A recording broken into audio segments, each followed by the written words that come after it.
कृष्ण भगवान की जय। उमापति महादेव की जय। चतुर्थ अध्याय। माघ मास में तेल मर्दन निषेध। वशिष्ठ जी ने माघ मातम का वृतांत सुनाते हुए कहा कि हे राजन, जब भृगु ऋषि जी तपस्या में लीन थे उस समय एक विद्याधर दंपति उनकी शरण में आए। महर्षि ने अति प्रेम पूर्वक उनको स्थान दिया। महर्षि ने देखा कि विद्याधर का मुख व्याघ्र जैसा था तथा उसकी पत्नी अति सुंदर रूपवती थी। विद्याधर ने महर्षि को बताया कि हे मुनिश्रेष्ठ, मेरा शरीर तो सुंदर है परंतु मुख अति कुरूप है, व्याघ्र जैसा है। इसी कारण मैं दिन रात जलता रहता हूँ तथा आत्महत्या करने की सोचता हूँ। मेरा उद्धार करो। महर्षि ने विद्याधर को बताया कि तुमने पूर्व जन्म में माघ मास की एकादशी का व्रत तो किया था परंतु द्वादशी के दिन तेल मर्दन किया था जो वर्जित है। इसी कारण तुम्हें इस जन्म में शरीर तो सुंदर मिला परंतु मुख व्याघ्र का प्राप्त हुआ। राजा पूर्वा की कथा। महर्षि ने विद्याधर को राजा पूर्वा की कथा सुनाई। अपनी भूल के कारण राजा पूर्वा ने भी माघ की द्वादशी की पुण्यतिथि पर भूल से तेल मर्दन करा लिया था। इसी कारण राजा का शरीर कुरूप में मुख व्याघ्र के समान हो गया था। कुरूप शरीर से दुखित राजा राजपाट का त्याग कर दिया तथा गिरिराज पर्वत का निकट सरोवर के पास एकचित होकर तप में लीन हो गया। इस प्रकार राजा ने 3 मास तक घोर तप किया तथा विष्णु भगवान की आराधना की।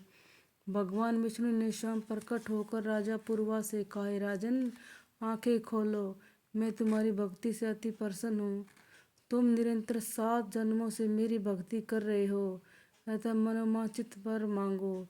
महर्षि वशिष्ठ ने कहा कि हे दिलीप, राजा पूर्वा ने आंखें खोली तो आश्चर्यचकित रह गया। साक्षात विष्णु भगवान उनके सम्मुख थे।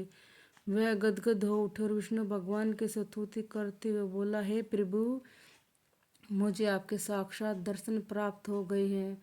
मुझे ये वरदान दे कि मैं काम, क्रोध, मद, लोभ त्याग कर आपकी भक्ति में लीन रहूं। भगवान विष्णु ने वस्तु कहा और राजा के ऊपर अपने शंख से अमृत जल छिड़का। भगवान विष्णु के वरदान स्वरूप राजा पुरु का शरीर अति सुंदर तथा कांति में हो गया तथा वह वापस अपने राज्य को लौट गया। महर्षि वशिष्ठ ने कहा कि विद्याधर, यदि तुम भी अपनी कुरूपता नष्ट करना चाहते हो तो माघ मास निकट ही है, अतः पौष शुक्ल एकादशी के दिन से स्नान प्रारंभ कर दो तथा माघ शुक्ल एकादशी तक भगवान विष्णु की आराधना करो तथा माघ मास का व्रत निराहार होता है परंतु निर्बल व्यक्ति एक बार ही सात्विक कर सकते हैं भोजन को। व्याधि व्यक्ति इस प्रकार ही व्रत कर सकते हैं। व्रत के मध्य विष्णु भक्ति करते रहना चाहिए तथा कभी झूठ व्यवहार नहीं करना चाहिए तथा एकादशी के दिन तेल मर्दन वर्जित है। विद्याधर ने महर्षि के कथानुसार तप किया तथा व्याघ्र रूप से मुक्ति पाई, सांसारिक सुख भोगता और स्वर्गलोक को प्राप्त हुआ। बोले कृष्ण भगवान की जय। चतुर्थ अध्याय समाप्त। उमापति महादेव की जय।